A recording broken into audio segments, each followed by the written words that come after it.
What are you looking for Saturday? What can the fans expect? Yeah, we'll do a game. Probably have a drive or two that will be thud, but for the we'll be tackling and playing a full game. So, we're excited about that. I think it's a great opportunity because of our numbers to let guys get out there and play in front of a good crowd. It sounds like we're going to have a good crowd, and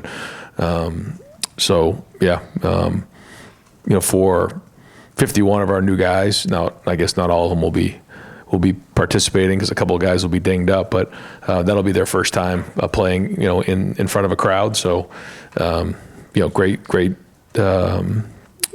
opportunity for all of them to grade out and finish off their spring the right way.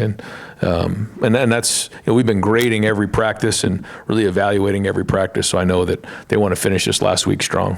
How much contact? Oh, we'll be tackling the whole time. Again, maybe a drive or two of thud, but we'll be tackling the rest of the time. Except the quarterbacks, but we'we'll see as the scrimmage goes on how it goes. Dave on the left. Ryan, how is Legend Bay doing? He is getting back. I don't know if he'll be able to be ready by Saturday, but it's been a hamstring injury that's been bothering him for a couple of weeks now, and he's been rehabbing. He's not quite there, ready to go yet, but our guys are working hard to get him back on the field. Real quick, if healthy, I know he's transitioning from being a high school quarterback to being a running back at Ohio State, obviously big transition, but if healthy, what can he add for you guys this year? Well, we'll see, but he certainly has talent. His talent is his explosiveness, his quickness. He has vision. So, that's exciting. You can see that on his film, but then once he's out here, you can see that as well. As always, the areas that we focus on is discipline and skill. The skill to play the position and the discipline. And what we consider discipline is everything that you didn't just have that you weren't born with. And so that's effort, focus, work ethic, like all of those things, and then the skill. And so I think that is your question. It's like, okay, if he's a running back, if he's a wide receiver making the transition from playing quarterback in high school, how many reps does that take? It does take some time. And so he did miss some time here this spring. So he'll be a little bit behind that way, but the talent is definitely there. Doug in the center. Ryan, the full shape of the quarterback room with Julian back, but then also Tavian and bringing in Justin and Luke being a new guy. What did you think of the room you guys were able to build, and how has that looked during spring, and what are you hoping to see from those guys on Saturday? It's been solid. Every day you come off the field and you get challenged, and you have a certain opinion every day, is a new day. That's kind of how you have to look at it when you're a quarterback, because if you think what happened the last practice is going to affect the next, it's not. Defense is going to throw new stuff at you. We have some things that we're installing, different situations, and that is one thing as we get into the last week of spring, more situational stuff. But I feel like the room is strong. I feel like we have an opportunity to build some depth behind Julian and then build a future with the guys that are in the room. And so, we're working to build these guys up every day, but they have to realize and understand that, certainly Julian's a starter, but, they're one play away from playing in these games. And, we all know, the history of, guys getting injured and having guys step up. So depth is important at every position, but we know how important it is at quarterback. So there has been a lot of growth in that room, but we all know what the expectation is. The expectation is to step in and play at championship level. How important was it to bring in a guy like Justin this offseason? Well, I thought it was important to bring in some veteran presence in the room, which was a good balance. Justin, I've been very impressed with his approach, very professional. He puts a lot of work in off the field, and then when he stands in front of the guys in the huddle, he's prepared. He's made some improvements, and he knows what it means to get prepared and to work. So those have all been positive things. And so, he's learning a new offense and how we do things here. But there has been certainly some bright spots. Steven on the right. You mentioned before how when Arthur first got here, you kind of took a step back and allowed him to kind of operate before you stepped in to things here. And this is like the first time you've had a guy running this offense that relatively just didn't speak the same language that you did completely. How have you seen that maybe impact where you guys want the direction of this offense to go? And then also, just would it be fair to call him the head coach of the offense? Yeah, I mean that's what we're looking for. But there was a lot of terminology on both sides that we've sort of put together on this, whether it's formations or concepts. But he brings a different perspective to the table, and I think being reflective in the off season, once you've been here going on 10 years, you certainly know what you know, and that's good. But there's a lot of different ways to do things, and I felt like it was the right time to allow Arthur to come in and sort of give his perspective on the offense about where he can see it going, and then we're going to come together after the spring and start to put more and more things that he's done, more and more things that we've gotten together, and really try to shape this out based on our personnel. But his opinion is very important to me, because he is coming from a different perspective. Now, that being said, the West Coast route tree and things, and the way he does things is familiar to me, just because, when I was in the NFL and worked with some of the different coaches I've been with growing up, a lot of the things that he's done, we see it the same way. We talk the same language when it comes from that tree. But over the years, the West Coast offense has everyone's just sort of gone off into different directions with it, and so he has his sort of variation of it, and so do we. But I think everybody's input in the room will be important, and then ultimately we're going to do what the players can do best, and that's the number one thing that we got to focus on. We're going to finish up this week, and then put the cut-ups together, and then figure out how we're going to attack the summer. You have an NFL head coach on both sides of the ball, running things. Where does that lead you in terms of how you're spending your time? Whether it's when guys are meeting, when you guys are out on the practice field, does this feel like the most detached you've been from just like one singular group of people, just simply because of what you have in place? Well, in the spring, just to give you an idea kind of how it goes, we get off the field here. We have a couple things that go on, whether it's media, and what we have is typically we have recruits, and we have a schedule on how we do this.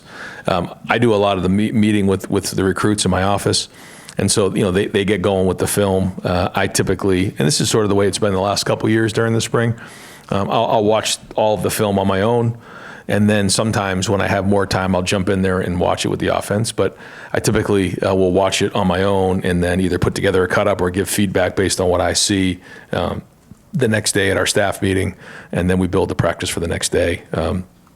So that's really sort of how it goes. A lot of the stuff that I do in this time of year in the spring is typically in the staff meetings when we have everybody in there. Once we get into preseason camp and during the season, then it allows me more time because the recruiting isn't as hectic with all the people in the building and everything that comes with it. So this week will be a great week for us. We have our high school clinic, as many of you know, on Thursday, which is great. And so we're expecting great numbers there. We have Matt and Arthur speaking Thursday night. John Gruden will be here. He'll be speaking Thursday night, and then Friday. And then, folks can stay for the spring game, which is huge. And then the spring game, as you know, is, a great day for recruiting. A lot of people coming into town for that, former players, current players' families, and all the fans being a part of that. But then again, recruiting is a big part of that day. And then that night we have our big NIL fundraiser, Saddle Up. So it's a busy week, and that's kind of how things go this time of year. You got a lot going on, but those guys are obviously focusing on the X's and the O's this time of year. Once spring kind of slows down a little bit, we get through June, it allows me more time and more free time to get around these guys a little bit more in terms of the X's and O's, but involved in all the special teams meetings, try to jump in the position meetings the best I can. Joe on the left. I know the program's always been on the forefront of changes throughout college football. Notice the back of the helmets where the guys' last names are on the back now. How did that come to be? Well, because we had 51 new players, I don't know if you remember, but when we used to go to preseason camp, when everybody used to show up in the summers, I used to remember when I first showed up to camp, I had a box fan. I met my roommate, and I stayed in the dorm, and I got a piece of white tape on the front of my helmet that said "Day," and everybody said, "Day, get over here." Well, now we wear the Guardian caps, so you can't really put anybody's name on the front. So Kevin Reese was creative in how he did that, so that's what we're doing this spring. Berm on the right. Right, We haven't talked to Julian since the first day of acclimation period, but what have you seen out of him in these last 4 weeks that give you confidence that the growth that you wanted off the field is happening, but also his voice on it? Is he getting more demonstrative? Or are you feeling more secure that he's leading the way that you and Arthur need him to? I would say, like, as a quarterback coach, always want more, always. So that being said, you do feel a lot of progress being made in the huddle in particular, the way that he can get us in and out of plays, the way he operates the offense, the way he communicates in the huddle at the line of scrimmage is excellent. But we always want more. So we're always going to keep driving at it because there's so many more things that we got to get better at. But there's definitely improvement each practice. Is there a chance that the iteration of the offense that you have building towards 26, it will actually suit him better as a quarterback? Good question. I think that's something we have to figure out as we get to the preseason, and that trying to find what's best starts with him, honestly. It starts with the quarterback, then it goes to everybody else on offense, your skill players, your offensive line. But that's what we're chasing. Dylan on the right. Ryan, as you wrap up spring practice, I guess, what are you most pleasantly surprised with? Maybe something you had questions about or weren't sure about that maybe you don't have an answer to now, but you feel better about it now than when you went into the spring? Like I always say, I never feel good about anything, coming out of these practices. You never know what to think. I talk to so many coaches across the country. How's your team look? Oh, they look really good. And I'm like, well, I don't feel that way. Because I know what we have to do. I know the schedule about the play, and I know what the expectations are. So, we got to wake up early. We got to get to bed early, and we got to come in here and just attack every single day. I think. I wouldn't say it's one position group over another, but I think that the guys have played with a certain level of effort and intensity in practice every day. People who go to multiple practices have commented to me on how hard our guys are practicing, so I think that's good. But I know we need to go, so I'm not really content or satisfied with anything right now. We got to keep getting better. Joey up front. Right, last year, it seemed like nationwide there was kind of, maybe still this year, but spring games have been canceled or scaled back. And I think at this point last year, we looked at having a showcase. But to have a game, what do you see as the value of still having the traditional spring game? And is it just as valuable, if not more, with 51 new guys? Just how have you kind of weighed that? Well, I think when we entered last year, coming off of the late season, finish, we finished on the 20th, and then spring ball was right around the corner. But what you realize is these guys coming out of high school really need to play. They haven't played at this level, and it's a big jump for all of them. So they need it. There are guys, however, that have played, 500 or 1,000 more snaps, 1,000 or more snaps. And so those guys really don't need that as much. But there's a lot of guys on the team that do. And so now that there's only one portal and you pretty much know what your team is at this point, it allows you enough players to get out there and actually, scrimmage. And we need to do that. So that's what we're going to do. But we'll also be smart and make sure we're not putting guys who have played a whole bunch of football out there, and risk any type of injury. But some of these guys do need to play, and then it gives us some feedback going into the preseason on how guys are, or we can expect them to perform when they go into games. Cameron on the right. Ryan, you just mentioned not having the spring portal. I'm curious. This time last year, you were probably hoping to keep guys and figure out other holes in the fill. Yeah. How does that change? What you guys do in the next month? Where you go? Are you able to scheme better? How does that change things for you guys? Well, there's pluses and minuses to everything, and having the spring portal not available. The good news on that is that you know what your team is. That is the good part of it. We all know what the negatives are of how crazy December and January is, and what comes with all of that. And not to mention, I don't even want to say, but once you have your team, you pretty much have your team, and that's in January, and then you have that all the way through the next year. So there are injuries, there's certain things that could happen, but you can't replace them. You can't get anybody off of waivers, obviously, and you don't have anybody in the spring portal. So there's a lot of pluses and minuses. But again, to your point, the pluses are we know what we have, and we have a full roster. So spring can be a little bit more productive that way. Now we're not going to be sitting around, dealing with another round of, conversations and negotiations. So again, another major positive to this. For us, we're going to do exit interviews here next week, give guys feedback. They're going to get away for a couple of weeks, come back for the summer session, which will be huge for us. Guys will go on the road recruiting in high school recruiting. They changed the rule on that, so more guys will be able to go on the road, which is a good thing, I believe. And then we'll finish, June up with our high school camps, and then our official visits on campus. Bill Landis in the center. Ryan, Matt Guerreri was talking about maybe the part where you're going to miss Caleb Downs the most is in the communication aspect of that safety position.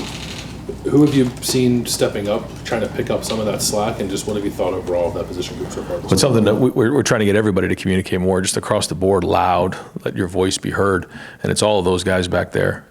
We play with those three safeties or the nickel coming down. All three of those guys have to communicate. The corners have to communicate, so the linebackers have to communicate. So really just talking to them about being loud, and volume exudes confidence. So it's everybody, but certainly Caleb is, someone that was excellent at it.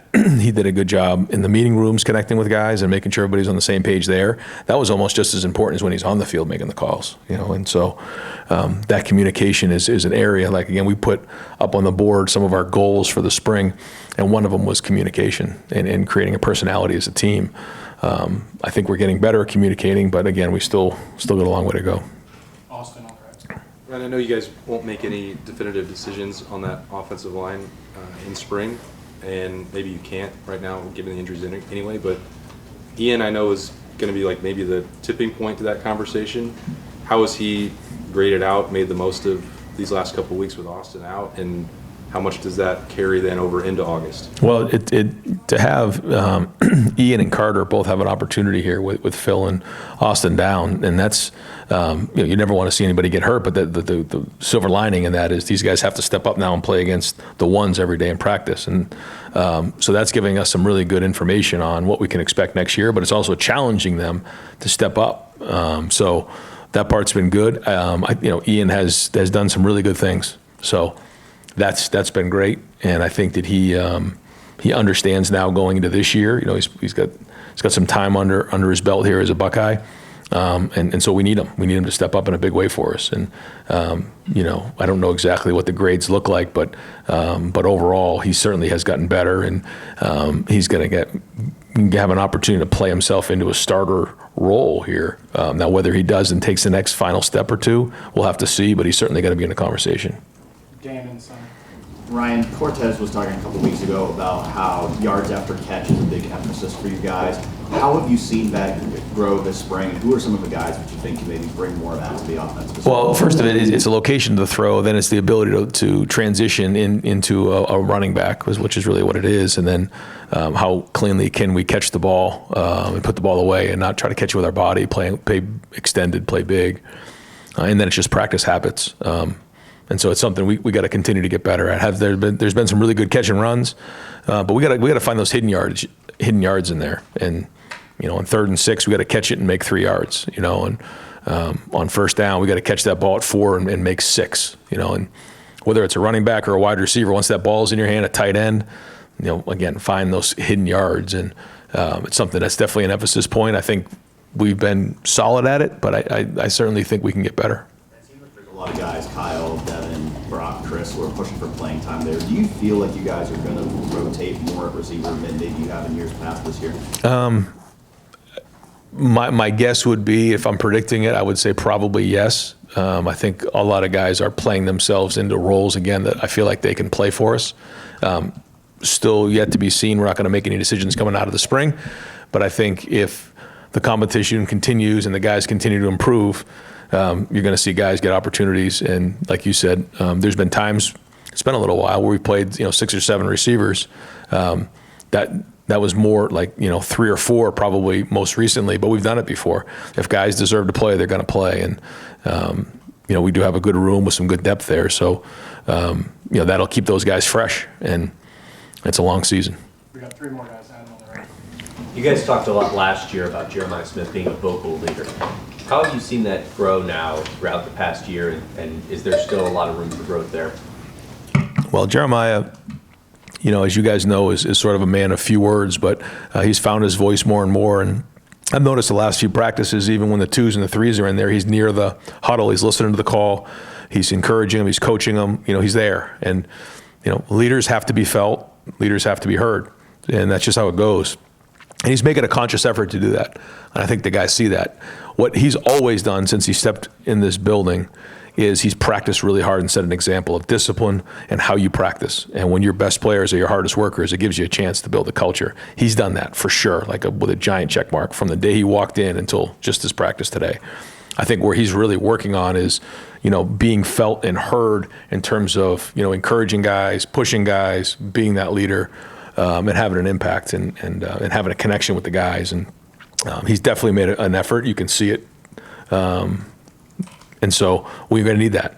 The leadership, as we all know, is critical. People talk about it all the time, but where this leadership takes us is going to ultimately be what writes the story. And it's typically the guys in the team room that are right down here. They've been in the program for 3 or 4 years, or they're coming in as veteran guys from other programs that have to earn the trust of the guys in this room and then lead the way.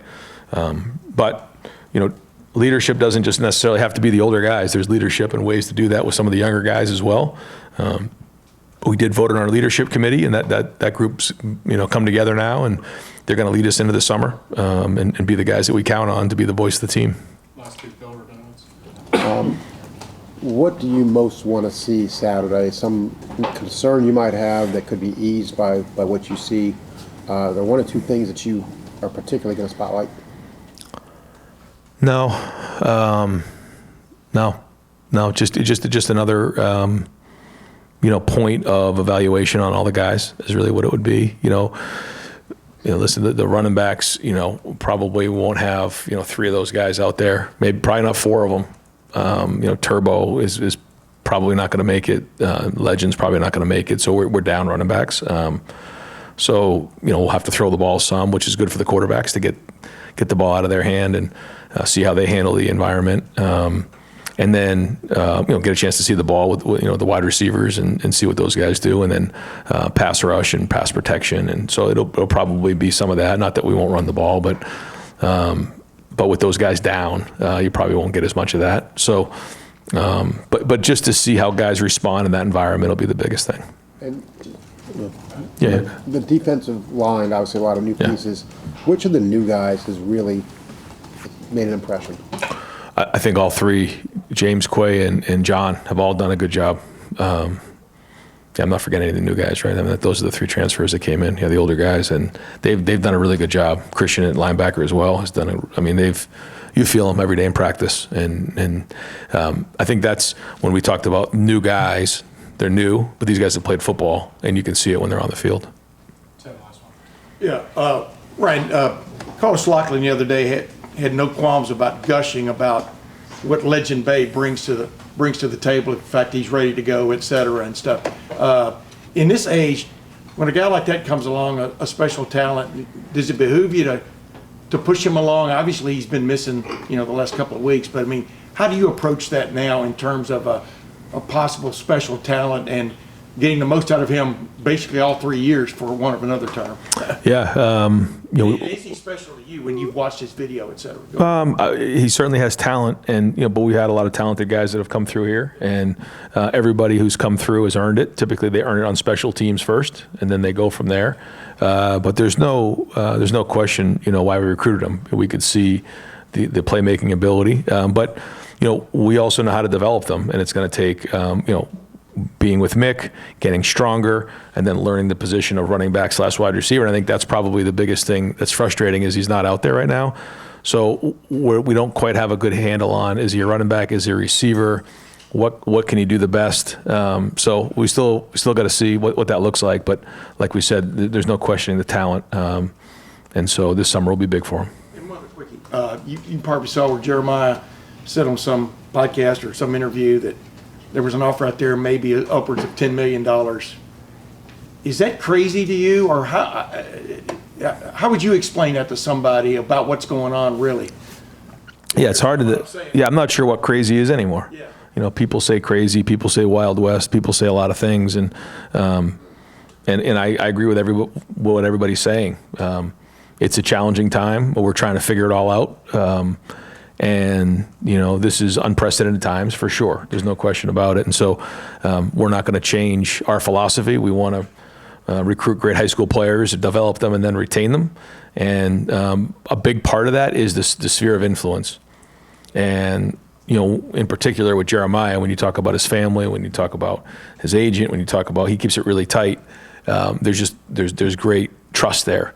And to me, that gives you a chance to sort through some of these difficult times. So, you know, that's it. And so we have to make sure that we stay focused on that when we bring people into the building, that we still focus on that part of it. The player and the student athlete is very, very important, but who surrounds them is just as important nowadays. Yep, thanks. Thanks, Ryan.